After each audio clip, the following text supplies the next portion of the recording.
Toddcast. What is up? Welcome back to the Day Toddcast. I'm your host, Day Todd. No shit, of course. Says it in the title of the podcast. I'm about two large mason jars. Wow, great start. Two large mason jars deep of coffee. I love my coffee. It's the only thing keeping me alive. I slept like absolute shit last night, mainly because my neck is messed up. I don't know what happened, but basically I was standing in the hallway and I reached my arms up to kind of stretch, right? You know, when you like grab the other hand and you pull up tight, I shouldn't do this. And then I looked up to kind of just, I don't know, further the experience of the stretch, I guess. I don't know. Definitely didn't look cool, but it felt cool. And then out of nowhere, it felt like I got like a cramp in like the middle to side of my neck. And that was like a few days ago. I think this is day 3 of my neck being just whack, just stupid. And it's only because I turned 30. I'm 30 this year, so obviously things are going to start taking a turn for the worse. The back pain has been there for a while. That's a few years running. So, you know, a preemptive 30, how you doing? But it was just funny. Like, I don't really necessarily believe in that. It's like once you turn 30, it's like things start to, you know, happen. Because I know there's tons of people out there that, you know, it's only looking better. And I will say, my muscles are not how they should be working. They're probably pretty tight because I haven't been to the gym recently. I know. Slacking. But, you know, obviously, if you listen to the last episode, I think it was the last episode, tire blew out. I currently don't have a fucking job. So income is a little bit, you know, not fun at the moment. By the way, I'm not sure if I mentioned it on that last episode about my car, but I did get one free new tire because of warranty. So, ka-ching, saved some money. Actually, I spent $18 and then bought a coffee. So, but yeah, going back to the gym ASAP because I'm pretty sure that's why my neck is messed up at the moment because I don't stretch to begin with. So the fact that I was stretching, not a good start. But yeah, it is just, it's messed up. And I feel like 30 going on like 60. So anyways, it's a great day. I don't know, the last few days or last week have been amazing. I think not yesterday, but the day before, it was like low to mid 90s. Yesterday was, you know, mid to high 80s. I don't even know what today is. Let's see here. 65 with a high of 74. Loving it. A little overcast. The clouds look sick though. I've been wanting the clouds because I've been working on a lot of Instagram reels because I had the reels bonuses. So I'm just hammering out reels, trying to do at least post one to two a day. Just kind of stack that cheddar. But yeah, beautiful day. I hope you're having all a great day, no matter where you're at and what you're doing. Hopefully you got some coffee or something with you. So yeah, I wanted to do an episode of Stanley Cup. Shout out to the Colorado Avalanche for winning the Stanley Cup. Yeah. Game 6. They did it. Part of me wanted it to go to game 7 because, you know, you can never get, you know, bent out of shape with more hockey. Anytime there's an overtime, double overtime, you know, especially, you know, shootout, I always love that. Even if it's my team and there's obviously the chance of losing. I mean, of course, once you're into, you know, extra time, overtime, shootout, you know, your team still gets a point. Obviously not the case when it comes to playoffs and the Stanley Cup. Because, wow, you need the points. Or, well, okay, playoffs, they get the 1 point. But championship, Stanley Cup, yeah. I'll take all the time I can get. So I wish that it went to game 7, and it would have been cool for Colorado to win it in Colorado. But hey, whatever. It was fun. Brought the TV outside.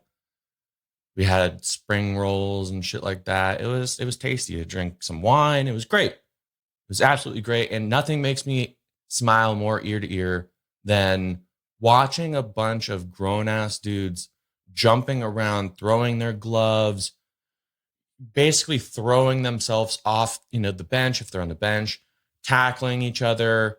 I mean, it's one of those things where I know it happens because my face starts to just like hurt because I'm just smiling from ear to ear. It just makes me so happy that something can bring someone so much joy. And I mean, at the end of the day, I mean, I know it's professional hockey and that's their job, their career, but it's hockey. It's like the game of hockey.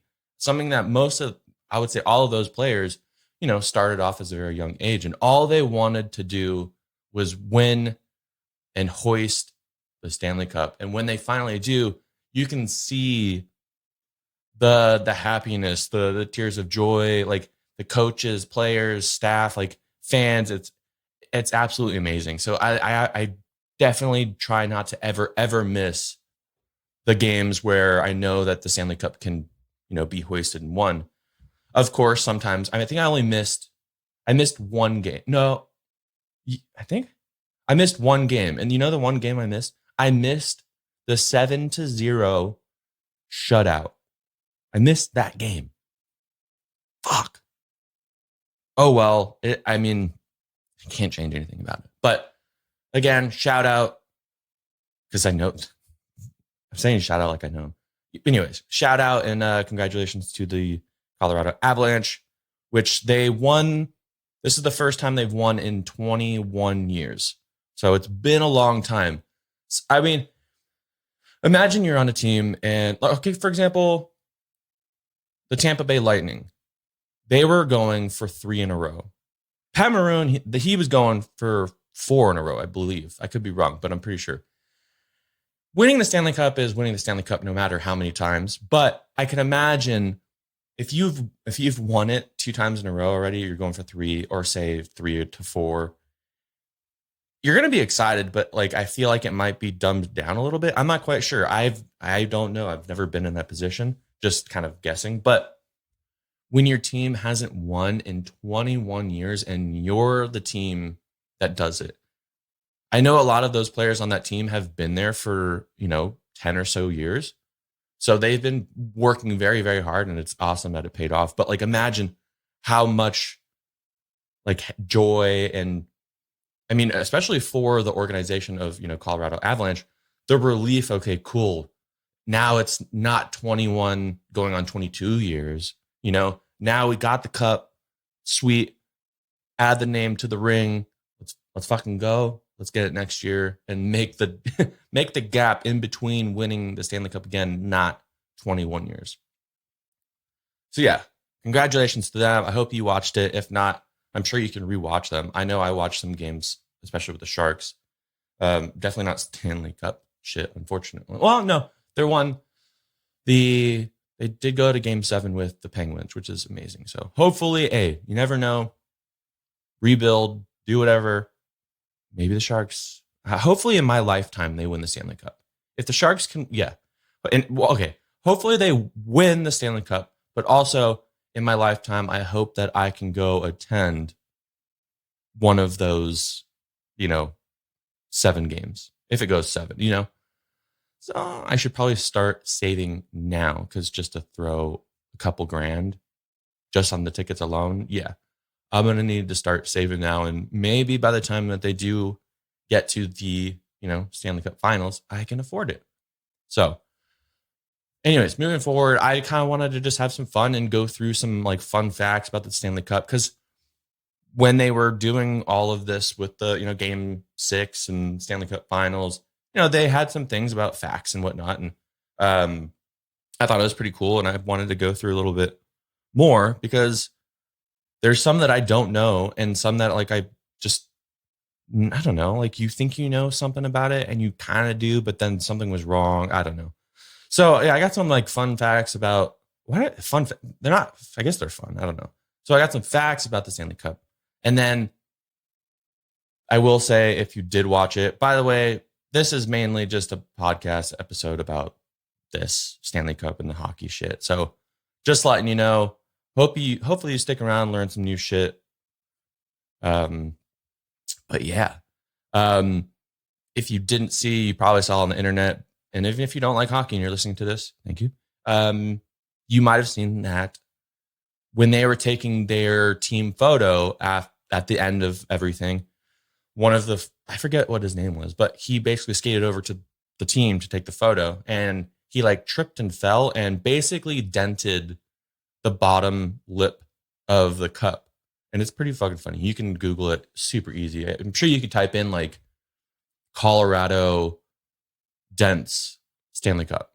Boom. That's probably it right there. But they, I guess, were added to it. I've seen it happen before, and I've seen old photos or read stuff, but they are now added to the list of teams that have like damaged or dented the cup. And there's quite a bit, but the ones that I have here, there's a few, because I'm sure I'm not going to read word for word on a lot of these things, but okay. 1940, the Rangers, New York Rangers, won the Stanley Cup shortly before the franchise paid off its mortgage to Madison Square Garden. So they paid it off. Madison Square Garden is paid off. And they, won the Stanley Cup. So that's two important things. You know, Madison Square Garden paid off. Boom. So to celebrate, obviously, winning the Stanley Cup and the mortgage is paid off, someone decided to burn those mortgage. I've said that word too many times already, and now I'm messing it up.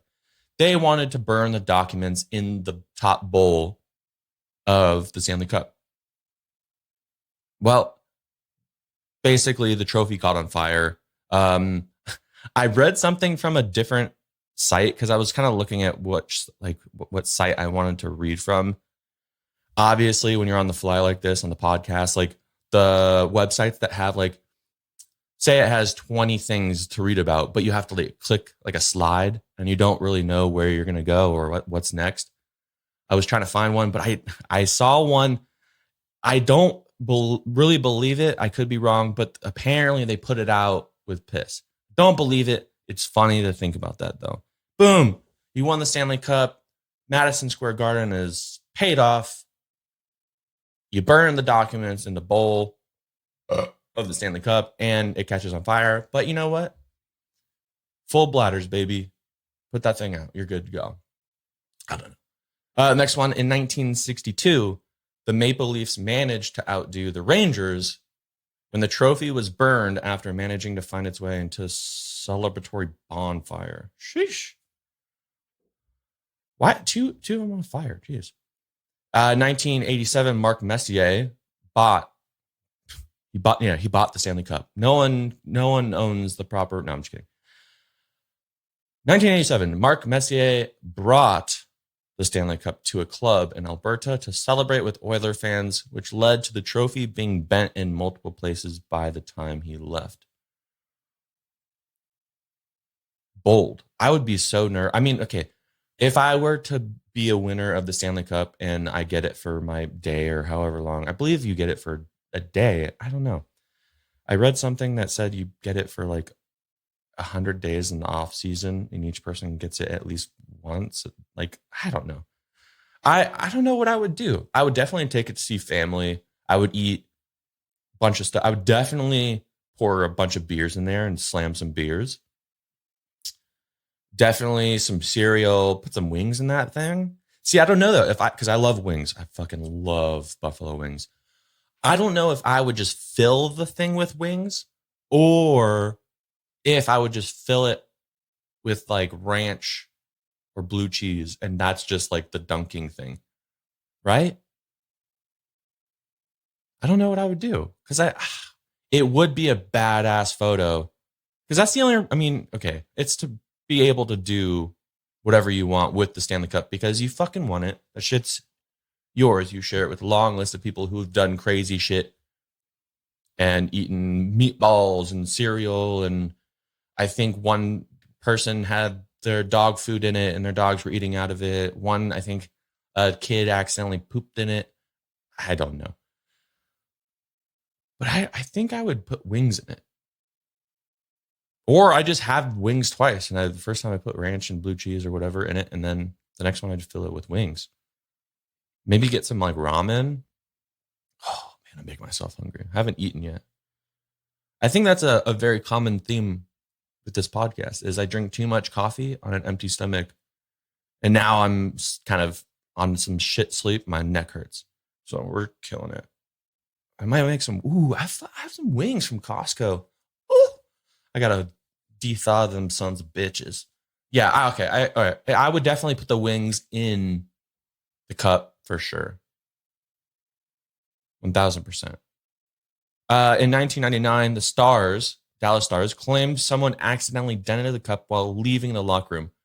However, there are rumors the damage was actually the result of Guy Carbonneau attempting to throw it in a pool during a party and failing to hit the target. At first, I was like, why the fuck would you throw it in the pool? And I wouldn't do it, but the idea of seeing that thing hit the water, splash, probably a beautiful splash, 10 points. And then just like slowly sinking, or maybe not slowly because it's like 36, 37 pounds. I don't know. At least hit the damn target, dude. Come on, guy. Yeah. In 2008, Chris Chelios, I've seen your wiener, displayed the Stanley. Okay, before I go on, I probably said the story before, but one of my assistant coaches back when I played hockey, he used to do some coaching work with the Detroit Red Wings. And at SAP Center for the San Jose Sharks game, one time I think we got tickets from him or something like that. And after the game, he's like, hey, come on down. I'll show you the locker room and you can meet some of the Detroit Red Wings. And okay, cool. We go down to the tunnel and he opens the door to the locker room of the Detroit Red Wings. And the first thing I see is Chris Chelios, tan as can be, walking just across the room to the showers, to or from the showers. Buck ass naked, big ass tan dad dick, just walking through my vision. And I'm short, so he probably was at eye level, Woo! So yeah, in 2008, Chris Chelios displayed the Stanley Cup on a table at his bar in Detroit, only for it to be dented after getting knocked onto the ground. Yeah, I could see that happening. But you know what? Shit happens, dude. And you won the Stanley Cup. Like, I feel like you have the right to kind of like dent it. You know what? New trend. You gotta you have to dent the Stanley Cup in some sort of way, Damn, that coffee is good. I got this creamer that tastes like Rice Krispie treats. It smells a lot more than the Rice Krispie treats than it tastes like it, but it's still pretty damn good. So yeah, I'm sure there's many more stories, but basically, congratulations to the Avalanche for being added to the list of people who have dented the Stanley Cup. I will say, I didn't really look this up because I just thought of it right now. I don't know how many videos and photos might be around of the Stanley Cup being actually like dented. It was all like one, you can go look at clips. I mean, I've probably seen it on Instagram and TikTok so many times in the last like few days. But for it to be on like live television, so many people are watching. I know a lot of people tune out, but to see just a clip, like they need to throw some music to it, and it's just like going back and forth. That's not the sound effect you'd use, but yeah. I think they bumped themselves up a little higher maybe because there is just full on high resolution 4K of you falling and denting the cup and your team laughing at you and going, oh shit. So yeah, congrats to them. Awesome. So some of these factoids, right? I really skimmed through some of these and I just looked and saw like some that I kind of already knew. The one I already said, the Stanley. Okay, so it just confirms. So the Stanley Cup weighs 37 pounds. The Stanley Cup is 35.25 inches, and the bowl at the top is 7.5 inches, which, let me go to the other page here. So, Stanley Cup, imagine it in your head, close your eyes, unless you're driving or doing some crazy shit. The Stanley Cup, it's got the bowl at the top, right? So, Stanley's original cup from 1892 is known as the Dominion Hockey Challenge Cup. And that was awarded until 1970 and is now on display in the vault room, the Hockey Hall of Fame. But that top son's a bitch.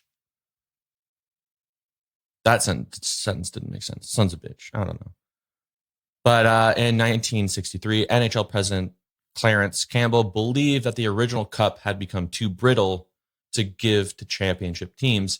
So the presentation cup was created and is the well-known trophy awarded today.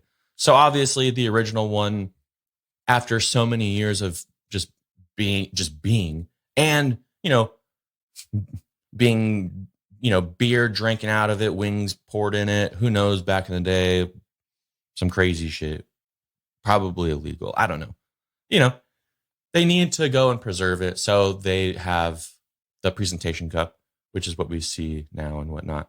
The final cup is a replica of the presentation cup, which was created in 1993 by the Montreal silversmith Louis Saint Jacques. Probably said that wrong, but whatever. And it's used at the Hall of Fame as a stand-in at the Hall of Fame when the presentation cup isn't available. Anyways, the top thing, the very top cup, is basically, it's known as the Dominion Hockey Challenge Cup. Back to the other thing. What is the Stanley Cup made of? The Stanley Cup is made of silver and nickel alloy. Stanley Cup is named after, I think you've heard of Lord Stanley's Cup. So the trophy is named after Sir Frederick Arthur Stanley, Lord Stanley of Preston. Dude, that's a badass name. But imagine if they had to say that every time like the Stanley Cup was won. It's a long one. Sir Frederick Arthur Stanley, Lord Stanley of Preston, who purchased the original silver cup that became the Stanley Cup. Oh, God. That was weird.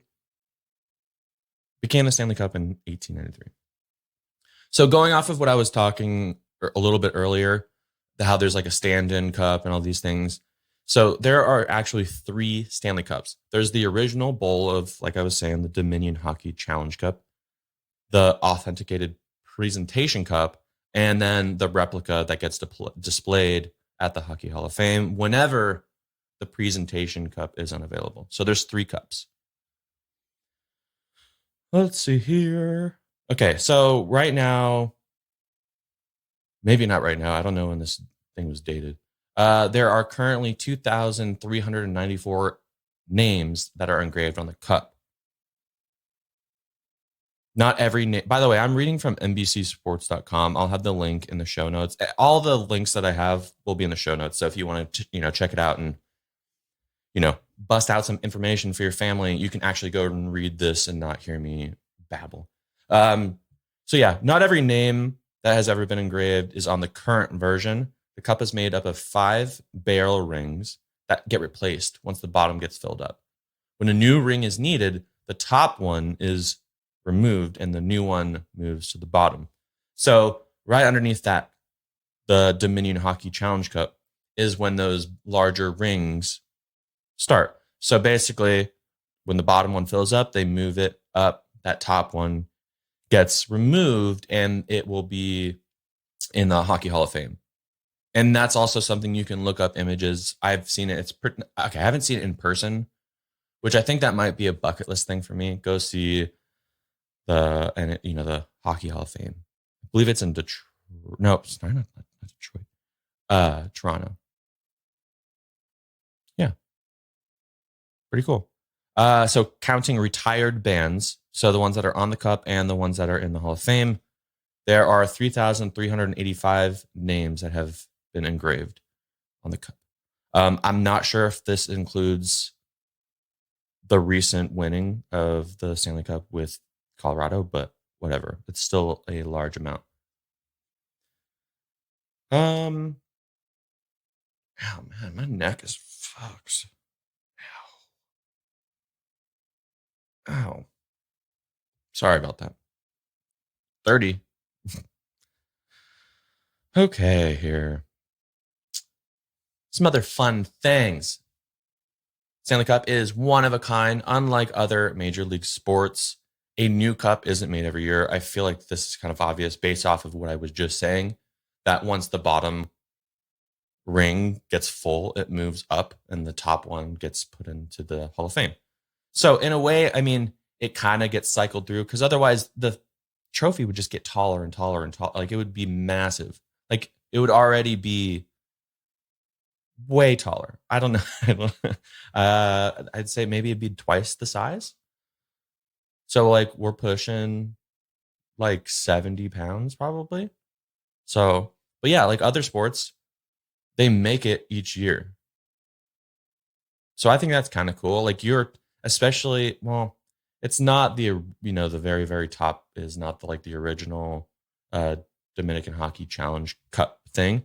But like that, you're holding history. Like the place where you're holding it, I think every player kisses it. Like this is not, no homo, like do your own thing, but like you're kissing like the same spot that someone might have kissed it like, years and years and years and years ago. Like you're holding actual history.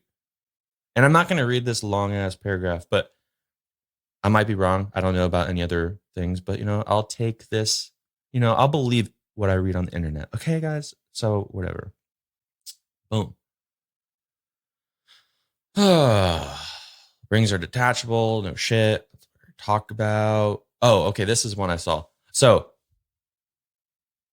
not always perfect.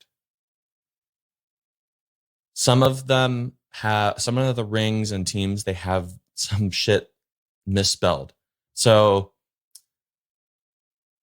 where is it? In 1980, the 1980 to 81 New York Islanders, they have their name misspelled as Islanders. Islanders? Ilanders. Why does that look weird to me though? Islanders. Is it a one? Or what is that? I don't know. It's fucked up for sure. It's misspelled. I know what I just spelled out, I think, is actually how you spell it, which is stupid. But this next one is my favorite. The 1971 and 72 Boston Bruins, their name is misspelled. Obviously, you know how to spell Boston, right? Boston, and then Bruins. But the spelling is BQSTQN. How does that? I'm just looking at my computer. Obviously, they're not, especially in 1971, 72, they're not using a keyboard to type this. It's someone probably with like a metal stamp and mallet, right? I would have assumed that it just got misplaced. I mean, I know there's like the kind of the circle area part of the Q. It's a lowercase q, by the way, but I'm looking at my keyboard. I'm like, those things, even if it was on a keyboard, which it wasn't, that's so fucking far away. It's like, no, totally left side to right side. But that's pretty funny. Apparently, most of the errors are left as they are. It would be too costly to fix the mistakes. But fans believe the errors add to the idiosyncratic nature of the cup. Great word. Didn't fuck that one up. Awesome. But, okay, let's see here. It does say that corrections have been made, though, before 1996 champions Colorado Avalanche. Adam Deadmarsh's name was spelled Deadmarch. And it was stamped out and corrected after he publicly stated how heartbroken. Yeah, I would be pretty bummed out. Luckily, like my name is very hard to mess up, especially my last name, Todd. But the thing is, if they say they left off a D, it's, they do Tod. Adding an extra D, I don't think it would be very difficult. So But yeah, Dead March. Yeah, I don't know. That's so fun. Let's see. Oh, this is kind of cool. So this number 12, this is on mentalfloss.com, link in the bio. Number 12, the Stanley Cup isn't only for men. 17 women have their names inscribed on the cup. The first was Marguerite Norris. I probably said that wrong. Not the Norris part, but she was the president of the Detroit Red Wings for their 1954 to 55 season victory. Sonia Scurfield is the only Canadian woman to have her name on the cup. That's pretty cool. Some people are superstitious. No shit. Is there anything cool on that? I don't know. Oh, okay, here we go. So the cup belongs to the players for one day. The NHL allows each championship team 100 off-season days with the cup, accompanied by the keeper, of course. So the cup also has like a chaperone, like its keeper. It goes everywhere the cup goes. By the way, imagine that. That's a sweet gig. Not only you're just taking care of this cup. I mean, of course, it's a huge responsibility, but in those 100 days, you're traveling all over the place. Like, I know it might be a little bit stressful because you are basically responsible for the well-being of the cup, but like, imagine all the cool things you get to be, taken a part of. You get taken a part of? You get to take part of. Jeez. So yeah, the NHL allows each championship team 100 off-season days with the cup, of course, accompanied by that keeper. Let's see here. In 1994 to 95, New Jersey Devils, who formalized the tradition of giving each other one personal day with the cup during the offseason. Oh, cool. So one team was like, hey, everyone should get a day with the cup. And apparently, yeah. Oh, cool. In fact, since the 03 season, the Hall of Fame has been keeping journals of the Cup's travels with each winning team. That's pretty cool. I would read that thing for sure. That's awesome.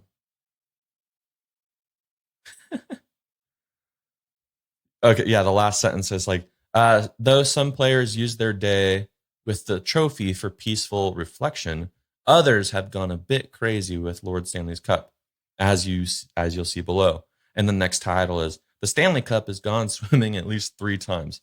Man, if I had the Stanley Cup, that thing is not going in water at all. But shout out to Mario Lemieux though. Apparently he did it.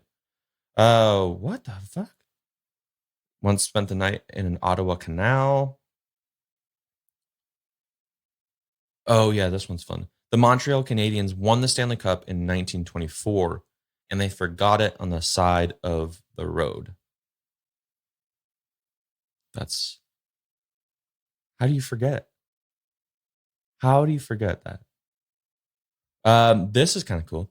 If I had a child, 3 babies have been baptized in it. That's a flex when you're older. And it has seen a fair share of vice. Anything else here that I could really... It might hold a curse. What? Hold on. I do need to read this one. I'm going to probably close this out after, but it might hold a curse. This is one I haven't heard of. Let's see here. When Messier and the Rangers won in 1994, it ended a record 54 championship drought for the Broadway Blue Shirts. The team hadn't won since the 1939-40 season. Fans believe that the curse might have been brought on the Rangers because disrespecting the cup. During the 39-40 season, the mortgage, okay, this is what I was talking about earlier. During the 39-40 season, the mortgage of the Rangers home rink at the time, the third incarnation of whatever, Madison. Yeah, it was Madison Square Garden. They paid it off. To celebrate, the management of this team symbolically burned the mortgage documents in the bowl of the Stanley Cup. Then left winger Lynn Patrick and his teammates allegedly, see, here we go. This is what I was reading. Start that one over. Geez.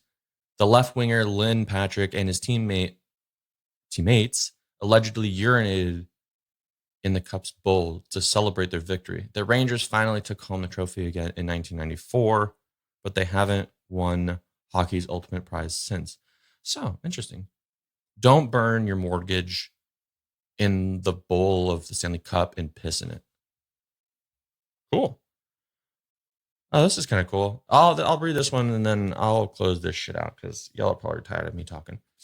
So as you can assume with hockey, there's all sorts of walks of life from Russia, Switzerland, all at Canada, all over the world. In 2007, the Stanley Cup went to war to boost morale for Canadian and American troops serving in the Middle East. The Cup was flown into an active war zone at Camp Nathan Smith in Kandahar, Afghanistan. Sorry if I said that wrong. For a meet and greet. Canadians love nothing more than hockey, and you can read up on the reactions from the troops on the Hall of Fame Stanley Cup Journal when it went to Afghanistan. And then there's a link. That's sick. Web archive. Okay, well, that's loading. It's going to be, I'm not reading that. I'll include that link in there because I'm going to read that after. That's so cool, though. I definitely want to go find, they got to have, maybe it's included in this.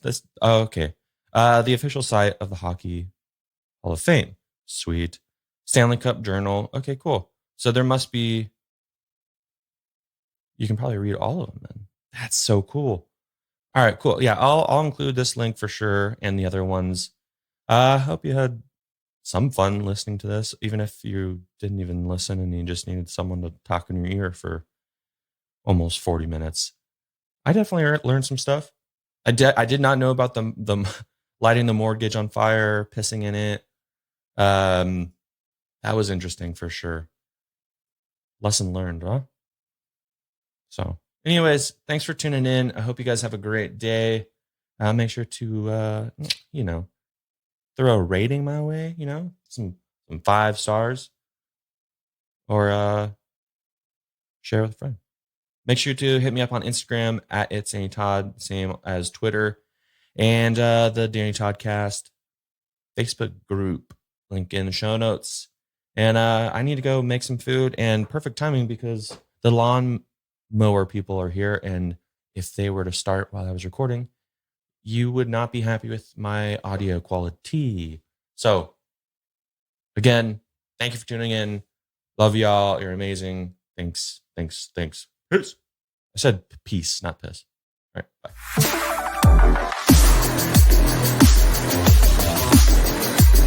The Danny Toddcast.